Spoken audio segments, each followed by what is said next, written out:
You know what they say. The best way to predict the future is to create it. So call a few people on the same vibe and will look to support you in this thing we call life.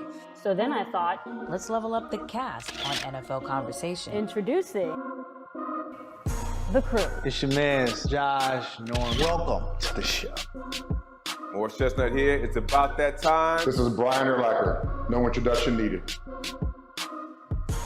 Yo, what up, baby? It's Deric Augustine. You guys need me to suit up? Good to see you, man. Your dog all right? Is your dog all right? Well,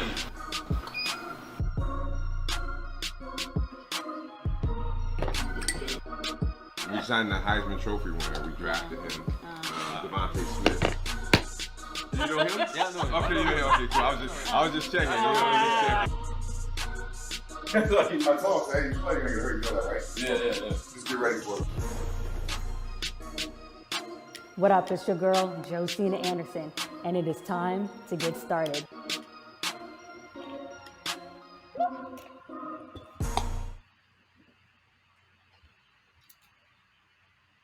What's up? Welcome to episode 17 of The Crew. We have a big show for you today. Special guest, Super Bowl champ, Bucs running back Leonard Fournette in the building. But I always let you know how you can find the show on youtube.com/undefined with Josina Anderson. You can go to thecrewshow.com and also download the USA Today app on your TVs and find the show there. So it's a whole bunch to talk about. And right now we are going to go to Crew Call.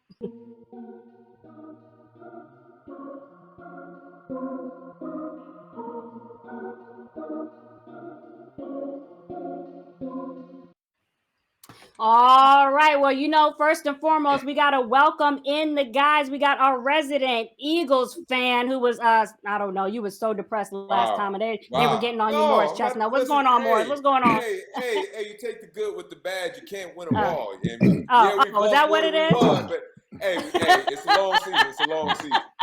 Oh, you lost more than. Oh, yeah, there's that. Just like you would say, Morris, there's that. Okay, and we got Josh Norman. Yes, in the building. 49ers cornerback. What's going on, Josh? Can't call it, man. I'm glad to be here on another week. B called us out. Mo called us out. Man. Hey, Josh, I think your picture is frozen, so go back out and come back in. Your picture is frozen, and now, and then we'll see you in a bit. And Brian Urlacher, we got our resident Hall of Famer. No introduction needed. What's up, BU? You made me say that, first of all, Joe, in my little introduction thing. At least I didn't have to do a dance like the arm breaking let dance. everybody know that. What is it, Morris? The Baker Mayfield? They were doing that is not the Baker Mayfield. Hey Josh, you missed the part where they always making fun of me cranking my arm, so anything you want to say about that, I'm just saying. Please say something, Josh. What? You just got to do it over. You just got to do it over. I got to do it over? Like Mary J? You want me to do it like Mary J? I don't want you to do nothing. Just show up. Yeah, just talk. Listen, y'all be quiet. We're going to go to Crew Headlines. Here we go.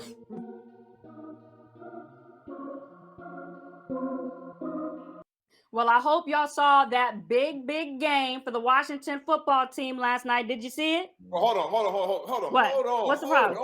What's the problem? Before we go to these headlines, we got to recognize what happened in San Francisco this week. Come on now, Joe. Okay. Well, go ahead. Listen. Go ahead.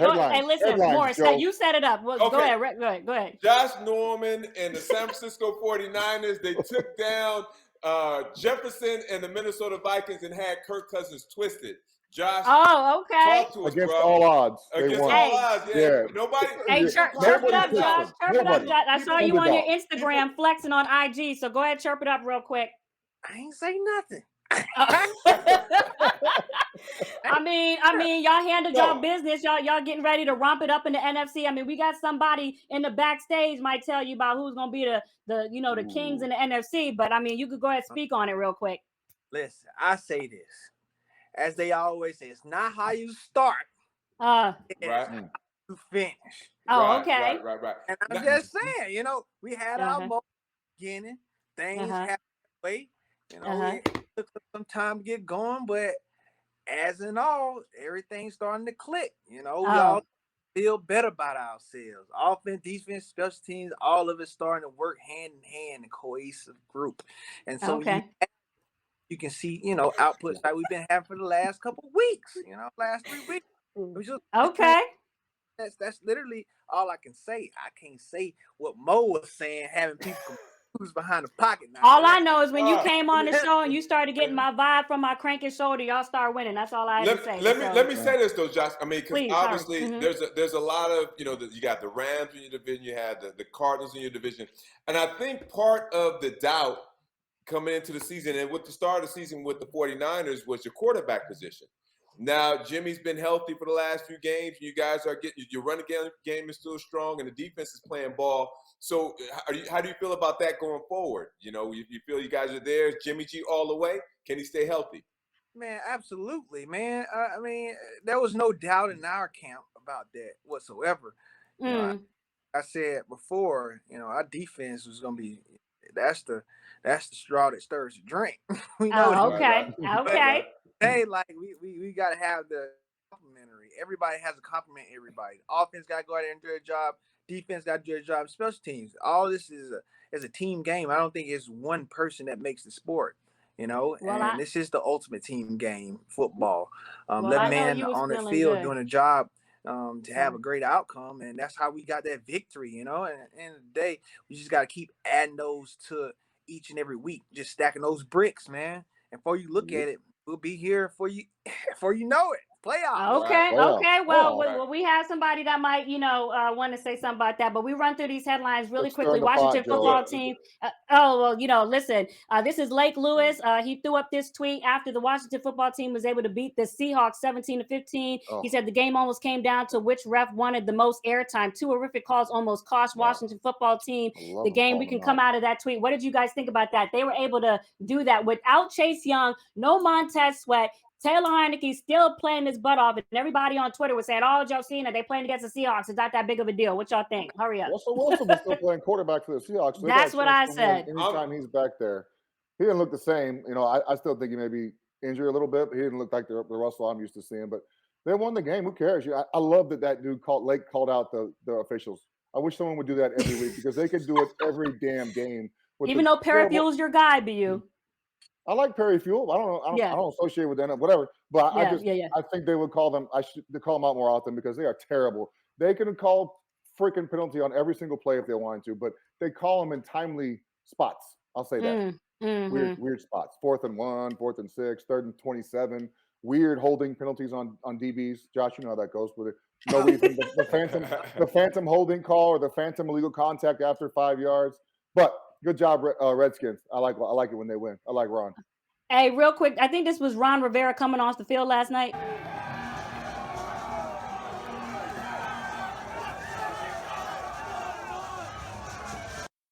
I don't know if a couple F-bombs or not came out right there, but he was a little bit fired up. He was fired up. What do you think about that, Josh?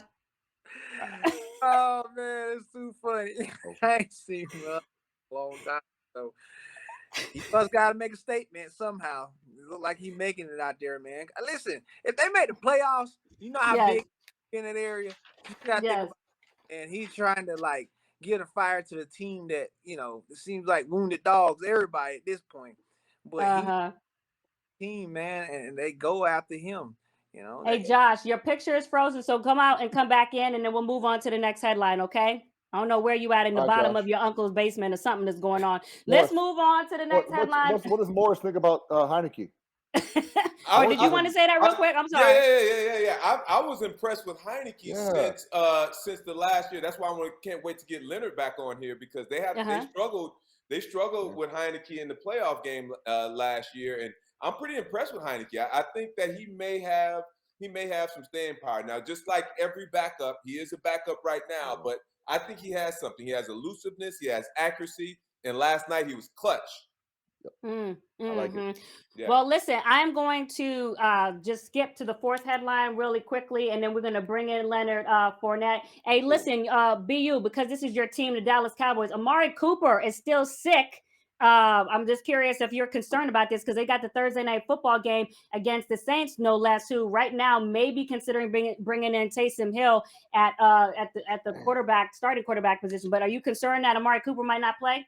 Oh yeah, if CD's playing, I'm not as concerned, and I think he'll be back this week from his concussion. But yeah, they need Amari out there. You know that you saw with how the passing game struggled a little bit versus whoever just beat them again, the Raiders on Thanksgiving. So they need all hands on deck at this point because they're struggling on offense. Their defense isn't playing great. So any guys that can get healthy out there, they need them, especially that guy.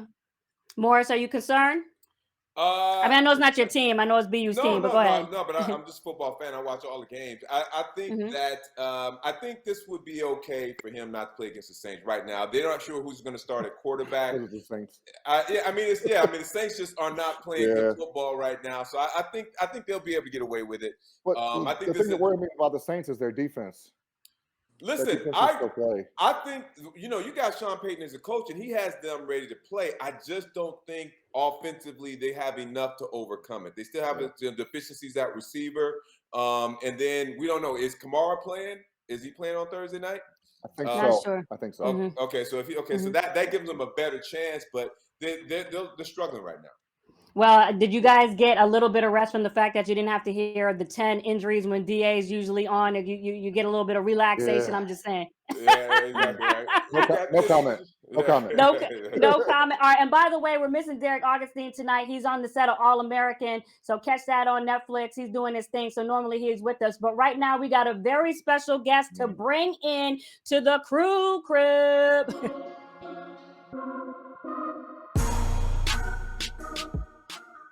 All right, you see him in the building. This Leonard Fournette, Super Bowl champ from the Tampa Bay Buccaneers. Whoop, whoop. Leonard Fournette in the building. What's up, Leo? I'm good. How y'all doing? Good. Hey, listen, we appreciate having you here. And I want y'all to know that Leo put a lot of effort into making sure that he was live for us. Got a new laptop. Make sure he downloaded Chrome on the computer. Got the girlfriend to help him out and everything. So he is with us in live and living color. We appreciate it, man. We appreciate you. We appreciate you dipping into that Super Bowl winnings, man. Get your new computer, man, so you can join the show. We appreciate that. Thank you, man. Yeah. Hey, listen, so just set the stage for us. You were coming off a season-high 100 rushing yard game, 4 touchdowns, 3 rushing, 1 receiving. I mean, you were balling in this game. You were in your bag. Just tell us how it felt to be in the zone and kind of what led to that against that defense. I mean, coming out at halftime, we were down by 10. And a lot of guys mentally, like you see, everybody was down. And the team we have the caliber of guys, we can come back from anything, and I'm a firm believer in that. And I just had a prep talk with them, just stay focused. This game not over. I mean, they get paid like we get paid to play this game that we love to play. And nobody's not going to give us anything, So my biggest thing is come out there and keep fighting. That's what we did. So, I mean, can you also just talk about why this game, it came together for you? I mean, obviously you had your season high, you've been fighting through injuries, and then you also kind of had to find your place in that running back rotation when you first came to Tampa. So tell me in your own mind, why it is coming to fruition in that past game and why you're kind of over your skis right now. I just say that's always who I've been, despite of me getting cut from Jacksonville, things like that. And even with last year, it was a tough year for me because I wasn't used to being the backup guy to somebody else. You know what I mean? I think overall the experience helped me out a lot as far as I'm already humble, but it humbled me to the fact was every day I feel like I was a freshman in high school, had to work for that spot each and every day at practice. You know what I mean? So it kind of brought back some flashes as me being a younger guy again. And just developing, and it's coming out and it's competing my ass off each and every day. Go ahead, guys. So my question is this: so you come back. If I were you, I'd be like, yo, rumors of my demise have been greatly exaggerated because people was, like you say, they kind of, at Jacksonville didn't go well, so you came back strong and you won a Super Bowl. Let me ask you this. Now I know the standard answer is this: it's a team against team. But did you have a little extra something going up against Taylor? For the Colts this week, since he had a huge game last week. Did you have a little extra something in the game this past week?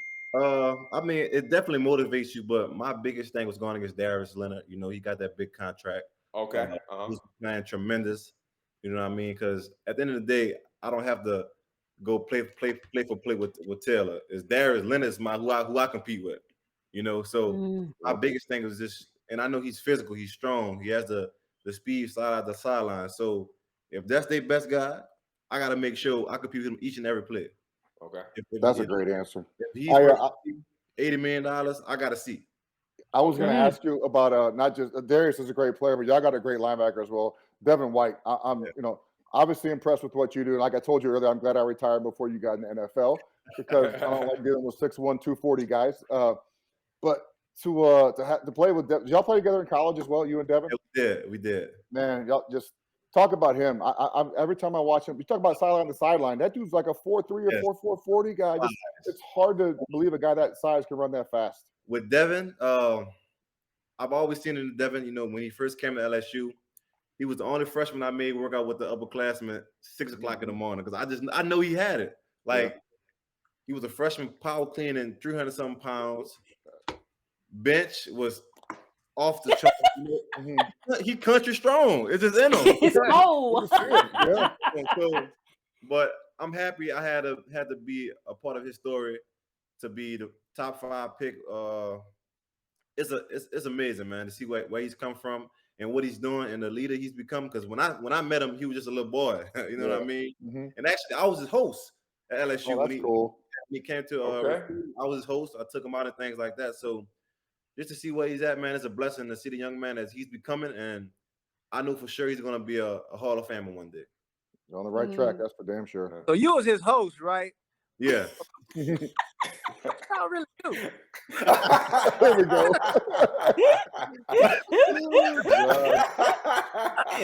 Man, Lord have mercy. They went to church. They went to church. And they just said, I had to. That's a good answer question. My bad. But Leonard, go ahead, Josh. Go ahead, Josh. Yeah. I'll come back. No, go ahead. No, go ahead, Josh. Go ahead. So, yeah, man, let's talk about it. As you said, man, it's hard. I think just coming in, first round draft pick, and even leaving from over there with Jacksonville Jaguars, man. I know that's kind of was a blessing in disguise in a sense, being there for that situation. I know losing always sucks when you put everything into it, and you got your heart and soul to a game, and every time you get there, the outcome is not what you put out. And when you got brought over to Tampa, and when Tom was there and everything, you kind of saw that life back in. And I didn't have, definitely had it. It was just, people don't realize how good they have it until you're gone, right? Mm-hmm. And that was the situation. And so when you went there, man, you just saw how hard you've been going there and working. And it's always something that to be said because cream always rises to the top now. Mm-hmm. Right. No matter what you do, like somebody could be in front of you, but you know that you're better in the situation. Definitely. It's gonna rise to the top. It always plays itself out. And when you got that big game last week, man, it just showed that, all your hard work and perseverance, it really showed, man. And so I want to congratulate you on that, bro. I appreciate that. And I think a lot of people don't understand at the end of the day, like even with fans and things like that, we put so much into this game as far as mental, our body, and when we don't get the results we think we deserve, especially when it comes to like in the season when you get injured, it kind of mentally you have to take a step back. You know what I mean? So for me, when I got cut, I just think like mentally I wasn't there. You know what I mean? I wasn't halfway through the season. I was still focusing on like I just been cut, which has never happened to me in my life. In any sport I played, I've always been number one in everything. So I think by me coming here, meeting up with guys who's been in similar situations like that, LaShawn McCoy, Antonio Brown, people like that, I think their guidance, their words in the locker room each and every day helped me out a lot, and I overcame that with them, God, and my family. Oh, yeah. And too, Leo, I just wanted to ask you real quick to just describe your relationship with Tom, because I was surfing through your Instagram and I saw pictures like this. You know what I'm saying? Like you having the time of your life. We seen pictures like that. Look, is he in your house, right? Where's that picture? Nah, that's in his house. That's when I That's, first. okay, you want to tell us about his house? That's when I first came down. I went to his house. Invited me over. You know, he was like, "What's my expectations?" I'm like, "Man, listen, you and Devin and so many more wanted me to come. I'm trying to come to win." You know, and just knowing that you have, like, I've never been a team like this with so many caliber of Pro Bowlers and superstars, and we make it look good. You know, from the older guys to the younger guys. You know, we kind of gel. We know there's one ball on our team. We kind of check ourselves at the door and understand it. In some games, we're not gonna get the ball. You're not gonna score. You're not gonna have the production you want to have because you have Tom, Gronk, Mike, Chris, so many more. So we check that at the door each and every game. It's interesting that you say that because this last game, to seal the game out, it sounded like it looked like they just put the whole team on your back. Did you feel like you were wearing them down? You felt like you were getting stronger towards the end of the game because they were bouncing off of you and you were just running through cats? I mean, I've always been that type of guy, you know, throughout the game. Of course, nobody want to tackle 240 pounds, especially you're a DB. It's right. Brian can talk about it, yeah. Wear and tear. And I knew we was going to win that last drive when we kept getting 8 yards of carry, 7, this, that, and the third, and eventually it was popped off. But if Coach B, if he would have told me I would have had to fall short of the goal line, I would have did it for the field goal. I just didn't know. We didn't talk about it, so I just scored. It's amazing to hear you talk about people checking their egos at the door with your team because there's so many stars on your team, and you don't ever hear any riffraff coming out of Tampa. You know, I don't know if it's Tom or if it's the whole team or if it's Arians. And BA, setting that tone. I say BA will call your ass out publicly if something goes down. I love that about him because he'll stand up for you as well, but he will call you out if he has an issue with you. But it's amazing to see all those superstars you guys got just gelling, and no one says shit about anything. Y'all just go play and win. It's great. It's fun to watch. Yes, sir. And even Lee, I wanted you to just describe a little bit more like what what imprint has Tom left on you, whether it's something he said to you in a game, in a meeting, talking to his men, you know, especially as we look at this picture here, him giving you this hug on the field or what have you. If you try to just bring it to one thing, what's the first thing that comes to your mind as far as the imprint that he's made from an experience you've had or something he said or done for you? Man, it's so many words, but I can say, talking about a guy that loves the game, talking about a guy that you see why he's well respected. You talk about a guy whose resume speaks for itself and why he has that resume. I mean, just his preparation. I mean, he didn't face every defense, every defensive coordinator, and he knows they're gonna throw things at him. But the special thing about Tom throughout the game, he finds a way around everything. He's a thinker. You know, I can say that. He loves his team. And I'm not gonna lie, he loves everybody on the team, from the staff, equipment. I mean, he's everything you want in a quarterback and a guy for your franchise to be that leader. That's him. And I'm just curious too, because you guys only have 3 losses against the Rams, and then New Orleans. That was the game that Jameis, got hurt, and then also the Washington football team. So what is it that you take away from those losses, especially, as you guys try to refine yourself and tune? Like, what is it that got exposed in those games that you now feel like you've gotten better, especially going towards the postseason? I think don't take anything for granted. We looked at Coach B kept preaching the whole week against Washington. Y'all see them 2-6 teams beating them 6-2 teams, and I'm like, man, I'm like, that's not gonna be us. Right. We came out flat. We came out flat as hell. It happens in football. Yeah. So, I mean, it was tough. Especially knowing that we were supposed to beat them or come out with that W, and just to get on that plane ride that's 2 hours long, and you have no time just to think. I mean, everybody's on it was upset about it. Well, listen, there's a lot of competition in the NFC. I mean, you got a 49er rep right here, and Josh Norman, the Rams, trying to get their footing with Von Miller and OBJ. You got the Packers, Aaron Rodgers talking about he might not have surgery on his toe, and they got the bye, and they're going to come out and face the Bears and everything. So, first of all, talk about how it's going to be trying to reclaim this throne for the Super Bowl and the NFC and the competition and the path that you have this year, especially when you got a fellow NFC competitor right here on the show? I mean, it's really nothing to say. It's only 2 words. December football. Y'all, everybody know this is the most important month. This one, a lot of teams kind of fall off and struggle, but most definitely, this is where a lot of guys are going to come out and compete more and more than they know was at stake, was at risk. So December football is nothing like it. Mm-hmm. And Josh, you got something to say about that? Nah, man. Listen, man, on paths, they feel a little bit different in December.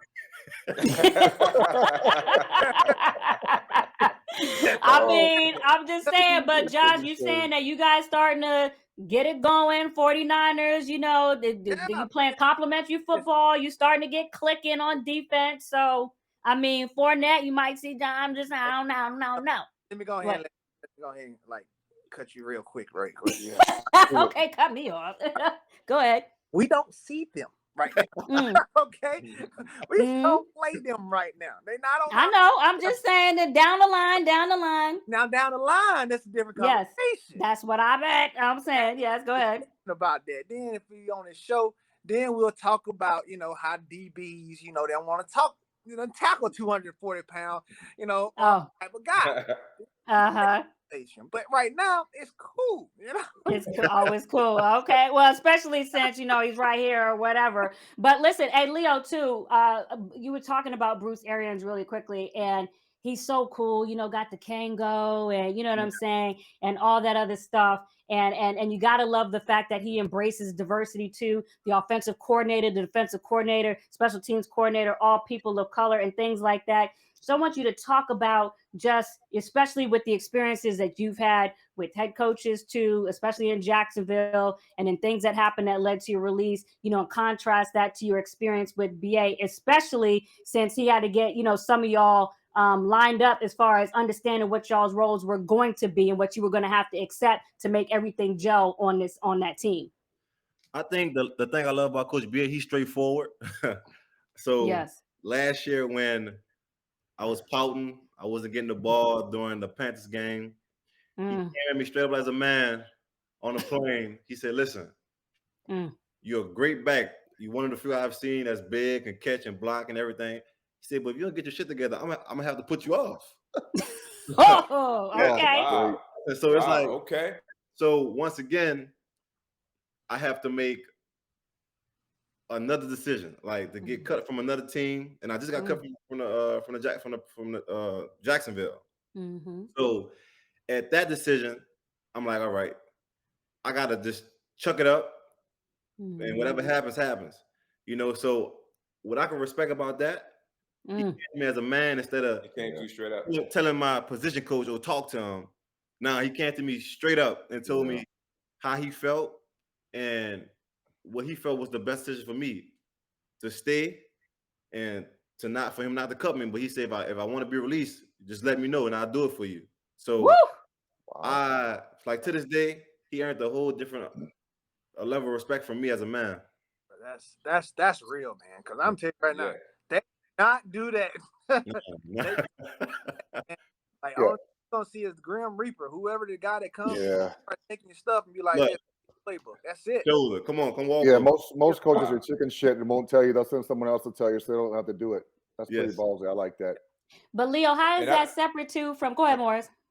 No, I was gonna say that's a tribute to you, man, because you said, "Hey, let me just get my stuff together and do what I got to do." But just going back, what was it that? Because I don't know. The reports were that a lot of teams wanted you when you were a free agent. What was it about Tampa? Was it Brady? Was it Arians? A combination? The weather? What was all that? I mean, first of all, tax free, so I wanted. I heard the hell out of that. Yeah, buddy.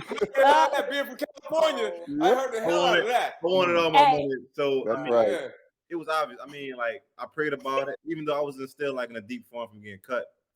And just think about the pieces of having a quarterback, a young team that's ready to go. And I think I just felt good with it as a whole. I felt good with my decision, and I just chose that. Nice. Hey, man, hold up. Go like this again, real quick. He just flexed on us. Do that real quick. Hold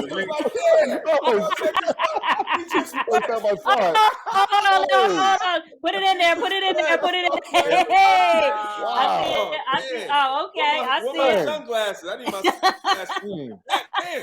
Hey, but listen, I feel like we would be remiss because you've given love to Tom Brady, you've given love to BA, but one person, and obviously Goodwin, all those guys are there too. So we can't do every coach, but I do want you to also speak about Byron Leftwich as an offensive coordinator too. Just talk about that, because here's a guy who is, kind of come into his skin, as a coach, obviously was a quarterback himself, has a relationship with Tom Brady. But for those people who don't really understand out there, who are listening right now live, what is special about Leftwich as an OC that you've taken from him as a player? Can you enlighten us real quickly on that? I think what makes it so special for number one, he played, he was top. He know what it takes, and he knows what we go through as players. I'm talking about off the field and mentally. Some days when he see you not there, he'll come talk to you, ask you what's going on in the household, the fam, make sure everybody's good. And when we're on the field, it's all about X and O's. I mean, he's one of the smartest guys I've been around. He loves the game. Of course, he played quarterback at Jacksonville. And I think you kind of it makes it easy when your coach is the guy that played in the league too, that played, period. Make it make sense. And probably what really makes it special is he was sneaking y'all that playbook a little bit early last year, right?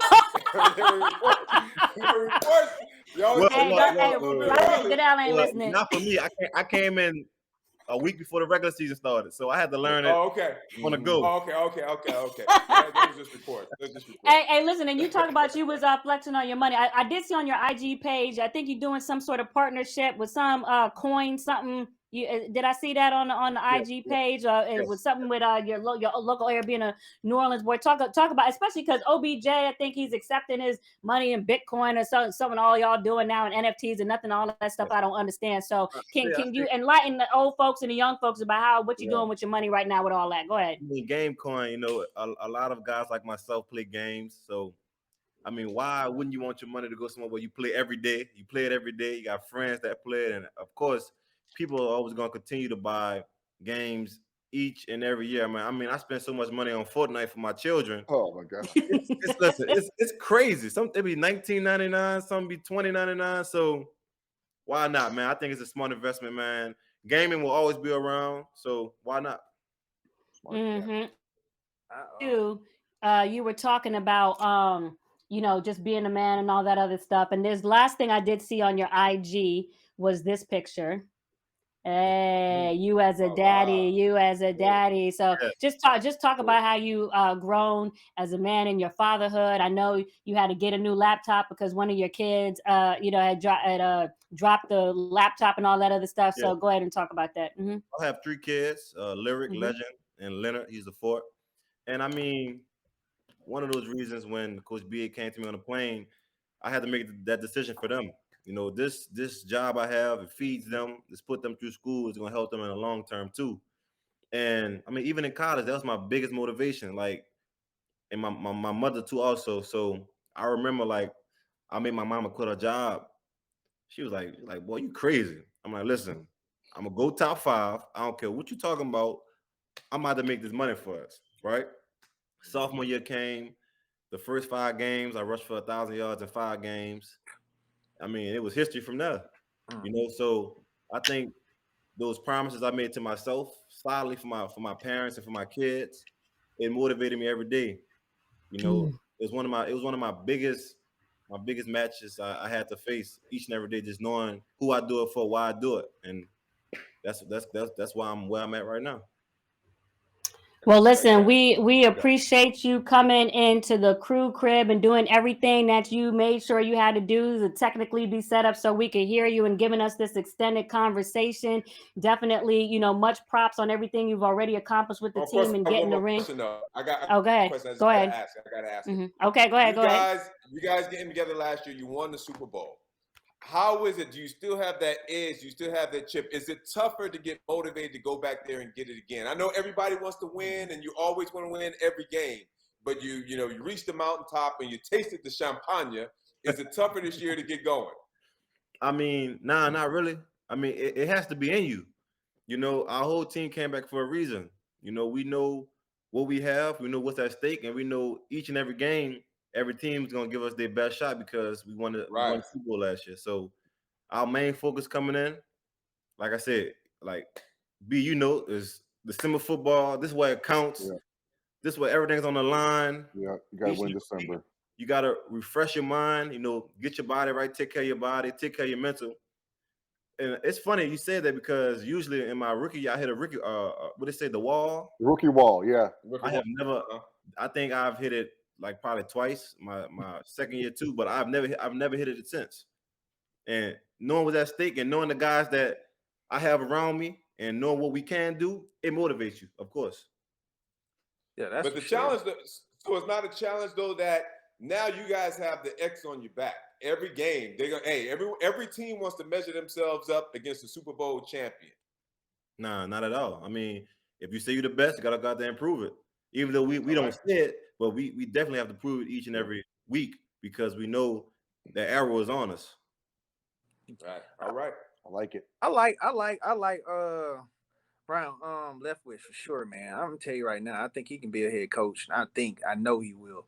I mean, he keep trending the way he is, man. It'd be very interesting to see, somebody bring him on to be a head coach because that'd be fun to see just to, see how he would take that and take it to the next level with. Because he got some stuff, boy. I tell you. Well, I like what you said about him understanding what players go through, not just football wise, but off the field.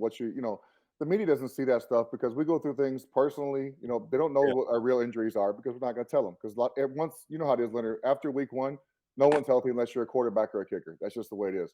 Everyone's hurt. So it's nice that he understands how to relate to you guys in that aspect because he played the game. He's been there. He knows what it's like and what you guys are going through personally. Yes, sir. Yep. Oh, she's muted. You're on mute. You're muted. You're muted. Unmute. Sorry. I mute myself. We're about to, and that's important too, because we're about to hit that part in the season where, the coaches start coming up and getting considered for different, vacancies and things like that. And as you know, the Fritz Paul Alliance is always monitoring minority hiring too and what have you. And, some of that has been trickling in, but regardless of what your color and all that other stuff, you get it on merit. And we already know that Byron has it on merit because he's got that Super Bowl ring. So we already know that, right? Mm-hmm. All right, Leo. Well, look, we appreciate you being in the crew. Oh, please, go ahead. Yes. So what y'all think about the younger guys who are now leaving college for their future? Get the money while you can. Because I know when I did it, there are a lot of questions. I was the first person to do it. It was me then Christian. So they was kind of questioning. They was questioning my game, my love for the game. Or he quits on his team. But I was battling a high ankle sprain the whole season I played. So now that I see guys are doing it, it's a trend. So what y'all think? So what's up? So basketball can do it, but football can't. Yep.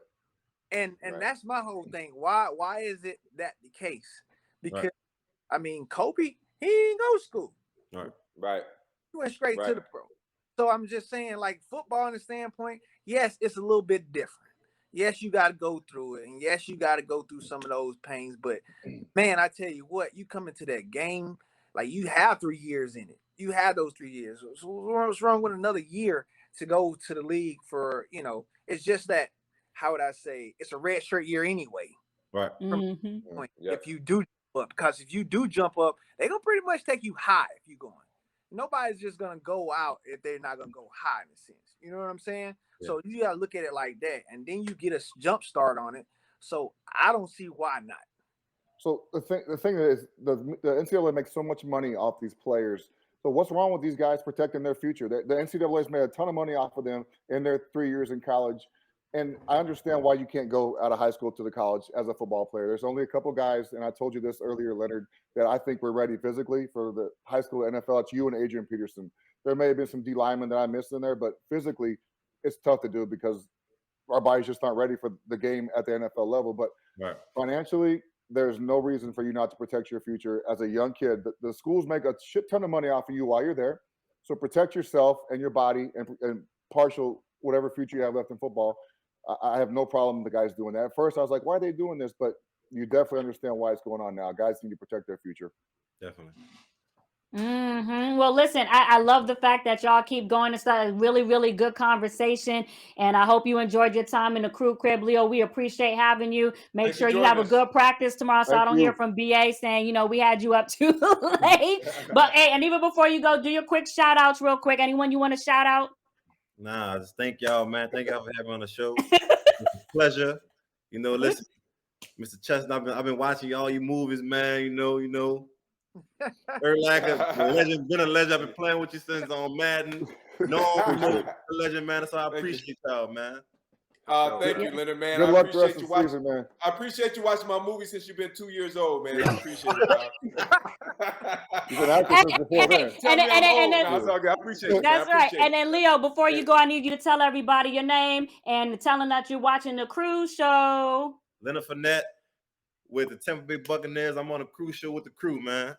That's what's up. We appreciate it. Thank you. Stay healthy. All right, y'all. So that was Leonard Fournette. We appreciate him coming in. And right now, there was a big story that was all over Twitter today. Somebody made a special announcement talking about they releasing a book. So we're going to talk about that in the Crew Huddle.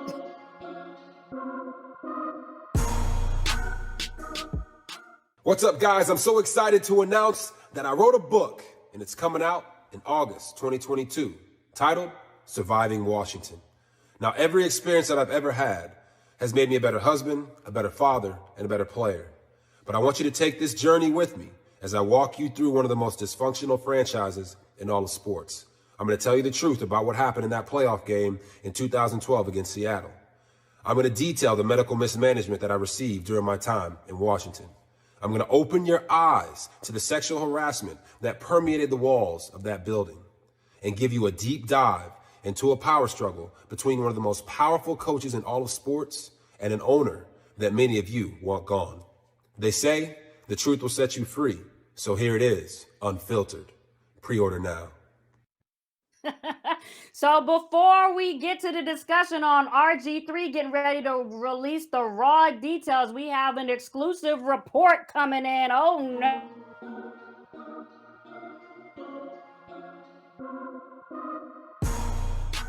That's right. It's our intrepid outsider reporter. You know, I'm the insider. Here's the outsider. You know him, Tyler Chronicles, a comedian, and you had to come in here. First of all, you just landed from Atlanta, didn't you? Yes, I just landed from Atlanta. I'm at my mom's house, so you can see the taupe background. Oh, okay. That's all right. Yeah, you make it happen wherever you make it happen. But listen, I heard that you had the exclusive details. First of all, RG3 just said that the book is coming out next year, but you already I don't know if you got an advance copy, you got some details, or what have you found out about this book? So yeah, I got the advance copy. It's called Surviving Washington, and they were going back and forth with a lot of the people that stormed the Capitol on that title. So he actually ended up winning out on that one and not actually getting a lawsuit. But the very first revelation that stuck out to me in the book when I got my advanced copy is that he answered an age-old question a lot of people have been going about, especially on Black Twitter. And he let us know that his ex-wife was the one that actually braids his hair, and that explains a lot. Her name is Rebecca Litico. Yeah, and he said she learned how to do it on Etsy. I'm not sure what Etsy is. Oh, Etsy. Okay. Yeah, that's where she learned how to braid his hair. So okay. Another revelation that came out says he was really disturbed when he wasn't accepted by his own people. That's been kind of a point of contention as well. Everyone else on the Good Times painting said that he the one that forgot about them. Says he's been on that painting for so long, and now he's trying to act like he don't know them and don't remember JJ. Anyway, okay. Also, from his college years, he went back to his college years when he was, Heisman winner at Baylor, and Baylor was the only team that fully committed to having him as a quarterback, which was crazy because of how good he became. And out of all the other SEC teams, wanted him to cut their grass. Now, LSU's coach.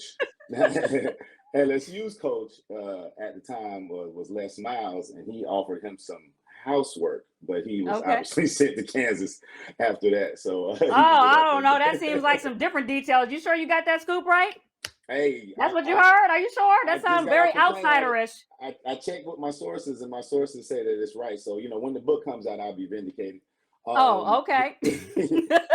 Yes. Okay.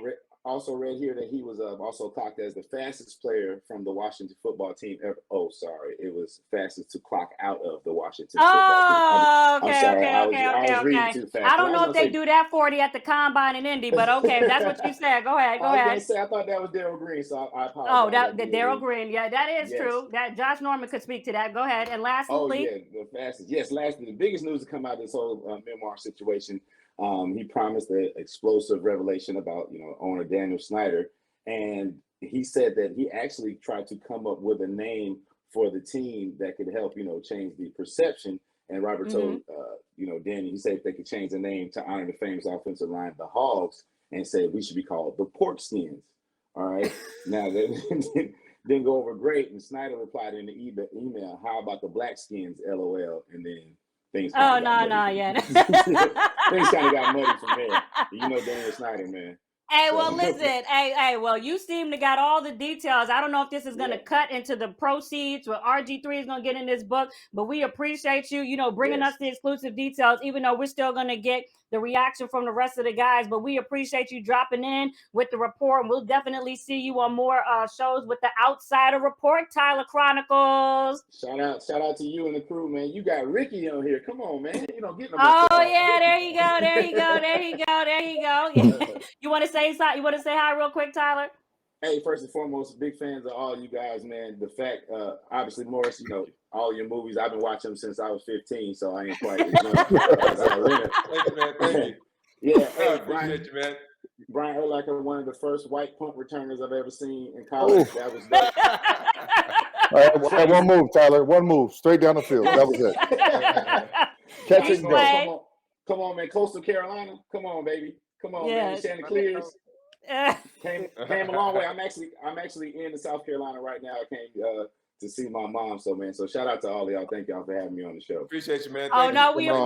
We definitely appreciate you. Thank you, Tyler. We'll see you on the next show. And we're going to get into that conversation you guys saw about Robert Griffin talking about he's going to release the book. Josh, I already see you making faces and everything. So what you think about these details? Yes. All right. So I was about to be the whole mom, don't speak, kind of move out the way, but I got to say something. Okay, go ahead with it. We waiting. I'm just saying the man literally was just on Twitter asking about a job when Cam went back. Yup. Like, so now you're going to drop a book on him? Come on. I mean, listen. But that means he was working on it for a while. It's not like he wrote it overnight. So this has been in the works. And so it's like, so you was going to go there and what, you was going to hold the book? Right. Like, I'm confused because, I mean, we all know there's stuff going on. Heck, I can tell you stuff going on, but I ain't about to sit up here and write a book about it. We're going to get it on a round table then. Come on. But God, dog, you about to throw it in there like that? Hey, Morris, do you have a problem? I mean, listen, you obviously in the entertainment world, there's a lot of things that happen behind the scenes. There's things that you keep in the locker room that you don't say. You know what I'm saying? Yeah. What do you think about this? Man. It's one of those things with me is that, look, I try not to I don't ever want to knock somebody's hustle, but if somebody's writing a book about what's been going on, I kind of would question what it is like being around them. It's like, are they taking notes on me to put something in? I don't know about the book, man. I don't know. Yeah. I feel like someone needs attention. That's what he's trying to do. I've never been a big fan of his anyway. Now I'm even less of a fan. But wait, explain that though, BU. Why you say you're not? I just don't know. I mean, I'm not gonna say. I'm not gonna get myself in trouble right now, Josina. So, I mean, I'm gonna try and be smarter than I look. Give us the G-rated version. What? I mean, give us some insight into why you say that. You don't say stuff like that about organizations, or you just keep your mouth shut. You say that there was malpractice. You tore your ACL in a playoff game, dude. Did they misdiagnose your torn ACL in the game? Could you have come back and played? Somebody likes attention. That's all there is. It feels like he wants some attention. He's gonna get it from his book, whatever you want to call it. I don't know, but I'll tell you. Surviving Washington. I'll tell you one day he will not be reading the book, and you're talking to him right now.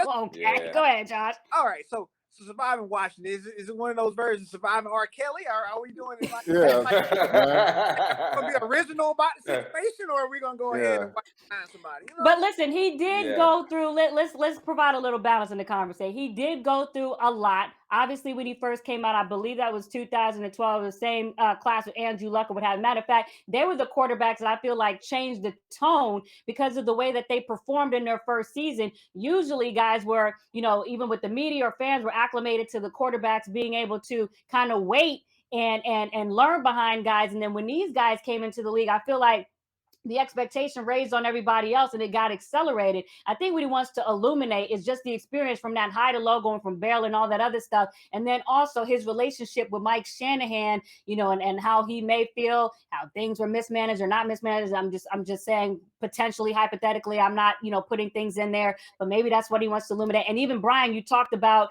the injury, maybe he wants to talk about how that got handled and whether he felt like he should have been put in or not put in and all these other things. So I'm just saying these are things that he might want to share. Everybody got a right to kind of share their experience, make a buck off talking about, what it is or what have you, but that's what it is. And then he's obviously gone through a lot personally too. So it's a lot to discuss. Well, there's three sides. There's three sides to every story, right? Mm-hmm. Go ahead, Josh. I'm sorry. It really sounds like somebody being woe is me. Honestly, man. Like it sounds like he's falling on hard times too. I mean, pull a stunt like this one. I mean, anybody can pull a stunt like this. He's not falling on hard times. He's a commentator. He's got a job. Right now. Hard times. Hey, like, come on, bro. Like, B can probably pull out some stories he can write about in the book. I know. We all could, right? Trust me, I could write some shit about some studios that I done worked with, and some people I done worked with. But you show some class. But you show class, and you don't do that because you know better. Exactly. Like that, man. That's. But hold on. Does it mean that if you write a book, though, because let's be fair, though, does it mean that if you write a book that means that you don't have classes there? Because obviously there's a way to share your experience, right? Demeaning the Washington Redskins, strictly about talking shit about the Redskins. He made it clear. That's where I'm going with it. Listen, like I said, I don't want to knock anybody's hustle. I don't know what's going on in people's private lives, personal life. But you mentioned the stuff that was going on in Baylor when he got drafted with Andrew Luck. But the book is not the RG3 bio. What's the book called? The book is called what? Washington. Surviving Washington. Yes. You're trying to capitalize on what's going on in Washington. That's the part that I just got a little issue with. But everybody, but of course he has, ups and downs, hills and valleys, adversity and things that he went through, so maybe, I'm just trying to, be devil's advocate. Well, so are we, Joe. So we all have trials and tribulations in our careers. However, go ahead, Josh. I'll say this. I should go and write a memoir Surviving Washington Part 2 then. Are you starting right now? Because I can take some notes. You want to go ahead, breaking news? Hello. Yeah.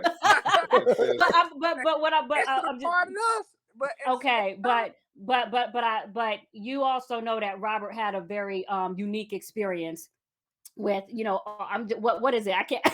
Brian, you're already bobbing your head.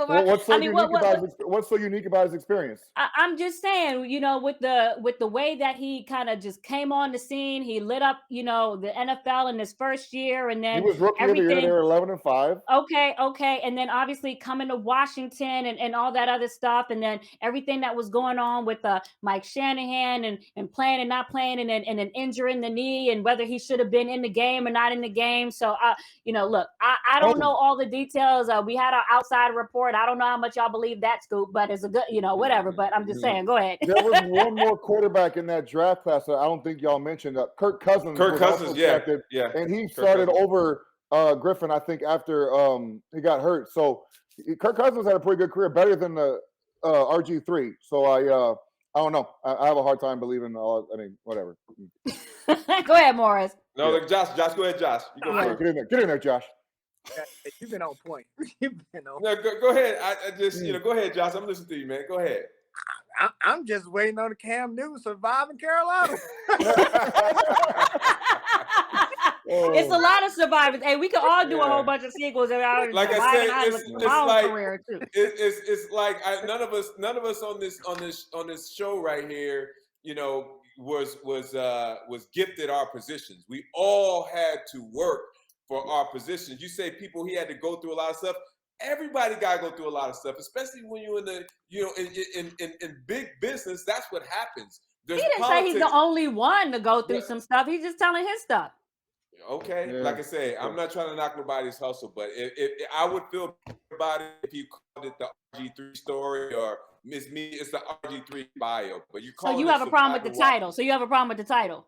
No, it feels like he's trying to capitalize off of everything that's happening in Washington right now. That's all. Like that's called capitalism. It's called capitalism. Yeah, and I'm not saying it's right or wrong, but that is capitalism. But yes, that's what people do. Ride the waves of timing to do certain things. Get in there, Mo. Surviving the Crew. I'm gonna tell everybody about the meeting and everything Josina and I talked about. Y'all surviving that arm pump in the trailer and the Mary J. All these conversations. I'm going in on you, Josina. Hey, at least it make a buck or two. Y'all can send me a Rolex or two and then add it to my Cash App and Bitcoin or whatever Leo was talking about. What did he say? What it was called? The coin? Something? Game coin or something Game like that. coin, yeah. Send it to me in Game coin and Bitcoin and all that other stuff. Well, listen, hey, look, RG3, if you're listening, you do you. He's not. Well, whatever. He might see a clip that I might cut up on Twitter. You do you. You know what I'm saying? We'll see what comes out, and we'll see if it creates any more headlines and all that other stuff. That's how we did it, Joe. Obviously, Okay. All right. Well, hold on. Y'all got a whole bunch to say. Let's see what some of the folks out there.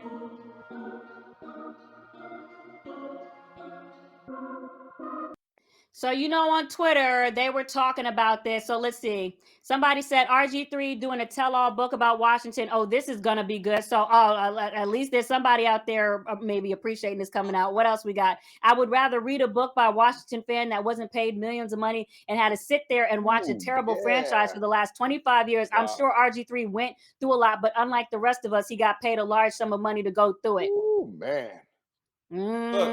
Look, I'm just saying this, and again, I'm not knocking anybody's hustle, but if I don't know, is he at ESPN right now? Wherever he is right now, I have to question whether if this cat's walking through my hallways taking notes on what I'm doing. Be careful. He did that at Washington. You got to be careful with a cat like this.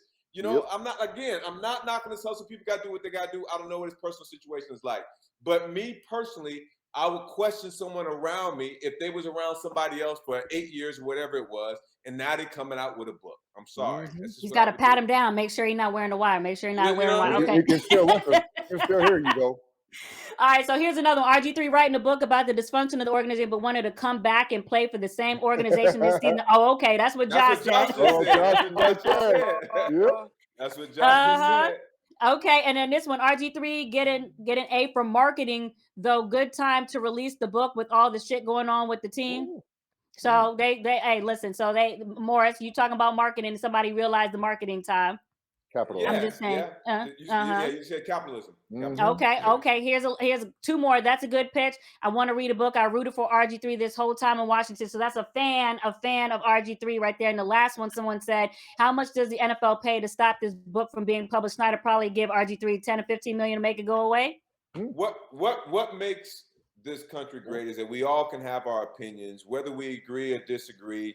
You just have to respect someone's decision about what they want to do. If that's what he wants to do, some people are going to like it. Some people are going to hate it. Some people are going to be down the middle. Yeah. That's just what it is.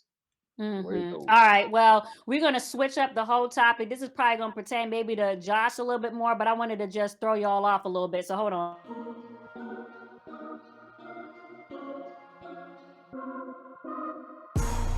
So sometimes we talk about things that are a little bit off topic. There was a tweet that was on Twitter today that was circling around. I know we got two married guys on the crew. One of y'all not married, that being me, that being John, but it less pertaining to me, okay, because I like men. But I wanted to look at this.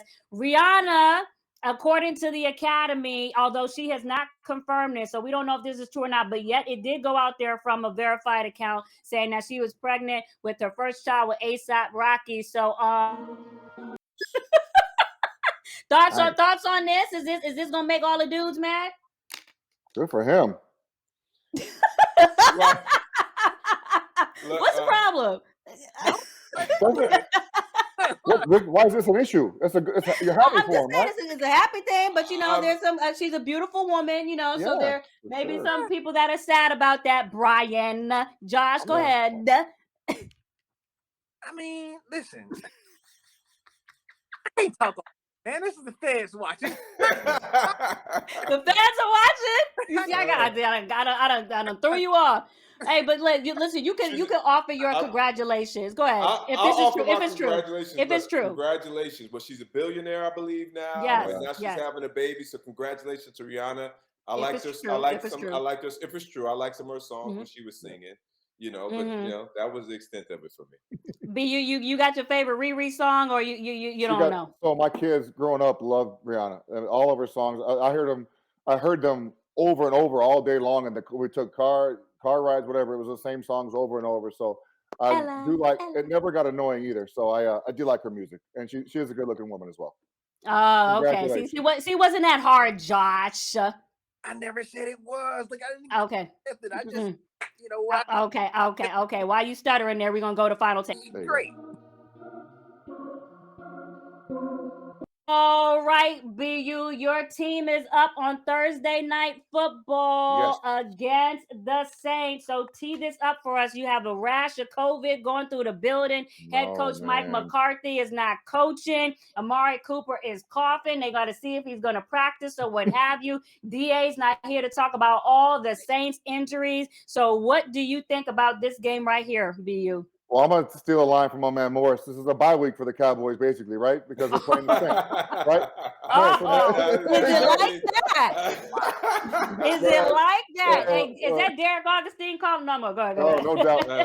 I also heard they're going to rest Zeke because of his knee injury. But Tony Pollard's a great running back. I hope Amari plays. I mean, heaven forbid he's coughing. Even though he tests positive, you can't have a guy coughing out there. That'd be terrible.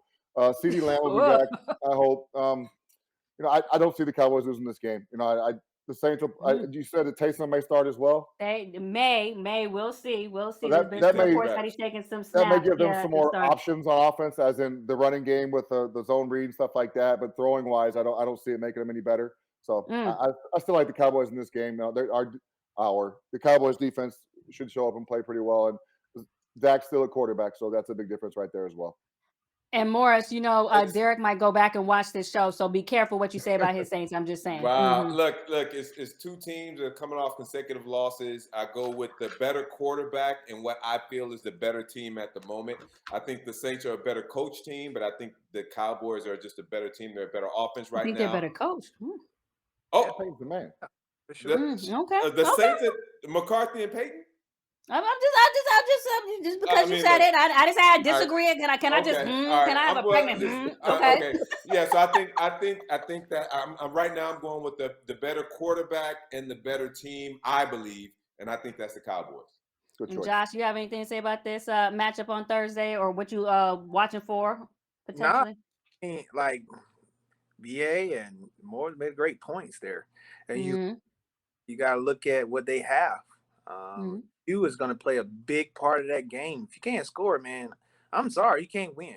In this business, you have to score. You have to put points on the board. You can play a great defense, but this ain't that, this ain't the game of old. Like, this ain't that Baltimore Ravens defense that shut cats. Nah, man, it ain't right. That game, man. Like, they want to see offense and score, and they set it up to them to score. And so if you ain't got a Q back there, it's hard to win this game. The game that we playing nowadays, it's very hard to win that because of how it's so structured to the offense.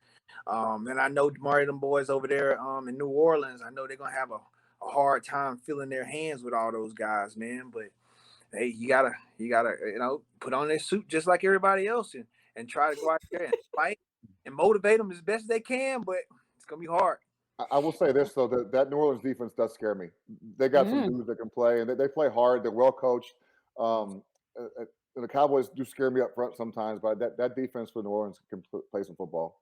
Yeah, man. Well, before go ahead. Oh, so BU, before we leave out, you had mentioned that you had played some golf and that you might be golfing on Sunday and things like that. So you want to talk about you might have had a couple of bogeys, and then you said you're gonna be not with us on Sunday because you got some golfing tournament. You want to let the fans know what you're gonna be doing? Man, what a good show we had today till you brought that up. I played like today basis. I play golf today. I almost play golf every day, Mo. I'm retired. Okay. I ride my mountain bike every morning or my road bike, and then my kids are grown up. They go to school. They don't need me. I can't drive them anywhere. They need you, B. You don't say that. Okay, well, they don't need me to drive them places. How about that? They need me to, okay. But you know what I mean. Come on. They don't Yes. So life. Yeah. Oh, it's great. Let me tell you. Yeah. So then I play golf, and then but this week I get to go to Pebble Beach and play Pebble Beach. So I'm excited. Cool. Yes, that's cool. I won't be on the show Sunday because I'll be playing Pebble Beach. After the Cowboys win Thursday, there'll be no need for me to come on the show anymore. Okay. You know who your partner's gonna be? Who you playing with anybody down there? Yeah, we play. So Jeremy Roenick's a friend of mine, and they do this big. It's a Ryder Cup / thing event. They get 16 guys, and you split them up into teams of 8, and you play 3 days of golf. It's a blast. I love competition golf, so it's just fun. And plus, Pebble's badass. Last year was the first time I'd ever been there. And you're up there, Josh, in the area, correct? Gosh, yeah, that thing is so sweet. It's unreal. I've never seen anything like it. I could just literally stand there. And I hate walking at golf. I hate it. I don't play golf for exercise. I play for fun. And I would gladly walk Pebble Beach every round I play there. Wow. That's how awesome it is. So I might have a friend. If you know DB Sweeney, he might be there. An old actor friend of mine. If a guy named DB Sweeney is there, tell him I said what's up if you see him. Okay, I'll keep an eye out. Well, ain't none of y'all asked me about my putt skills. I can't drive, but I'm like I got mad trophies for putt putts. I just want to let you know. So be you anytime you try to see me at putt, me and you got it. Hey, well, listen, I appreciate all of y'all coming on the show. So for BU, Morris Chestnut, Josh Norman, and thank you, Leo, for coming on the show. Leonard Fournette, everybody, and also Tyler Chronicles for joining us on the NFL Outsider Report. We are out. Good luck this weekend, Josh. Appreciate you, brother. Appreciate you. Good luck, man. All right.